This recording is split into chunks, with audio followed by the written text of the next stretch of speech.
Hello, I'm Peter Stewart from London. On Twitter, I'm Tweeter Stewart, TWEETERSTEWART. Now, a couple of days ago, we were talking about the two pipes, weren't we, from your body up to your mouth. One is the food pipe, obviously, which means that you can taste something, eat something, swallow it, and it goes down to your stomach area. And when you're unwell, when you're sick, it comes back up the other way.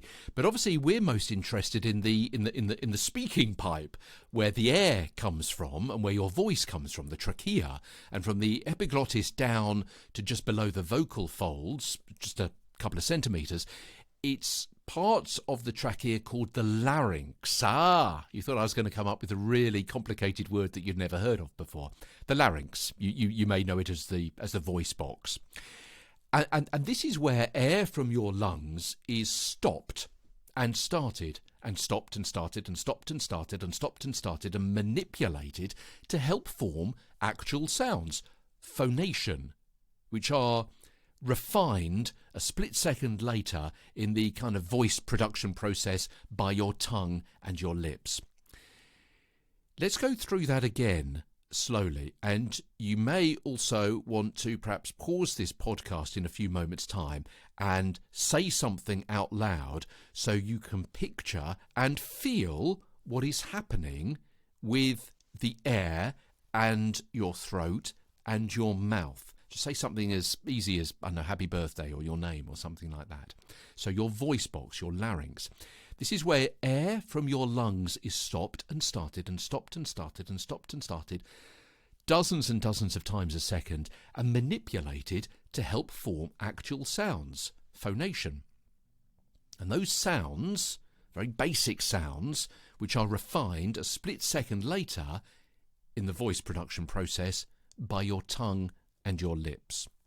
And we're going to be talking about this process of what happens in your larynx over the next several days, because I think it's really important to know what is going on under the bonnet, under the hood, before we start making any adjustments mentally or physically to how we're manipulating the sounds to be better understood, and so we are talking or reading out loud more confidently, convincingly and conversationally. You've got to know what's happening, what the mechanics of this whole process are.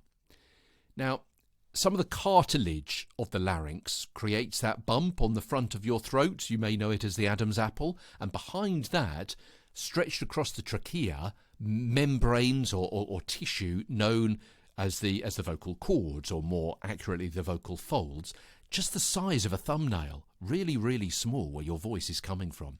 And these two folds, one on each side of the trachea, are open and in their resting state when we breathe. Obviously, they've got to be open so the air can come through. It's kind of obvious, hopefully. But when we want to produce sound, phonation, we regulate the flow of air and its pressure from our lungs to push apart and then bring together those vocal folds hundreds of times a second. They're flapping away like Billy-O. The air isn't just rising or even escaping, it's being pushed up your trachea with some force and then regulated as the folds move, the violent vibrations producing sound waves. Those folds are constantly altering their state of tension and relaxation millisecond by millisecond to help produce your unique voice. There's an awful lot there, isn't there? There's an awful lot I've just kind of gone through. And a lot of that you may be thinking, wow, I didn't know that. In which case, you know what you need to do. Just zip back 30 seconds or a minute in this podcast and listen again. And as I say, try and work out, say something and feel and think of that process of the air from your lungs really being pushed up your throat over that thumbnail area of your vocal folds, which are moving, tensing, relaxing hundreds of times a second to create these short little bursts of air which help produce your voice. Intriguing stuff. The human body is brilliant, isn't it?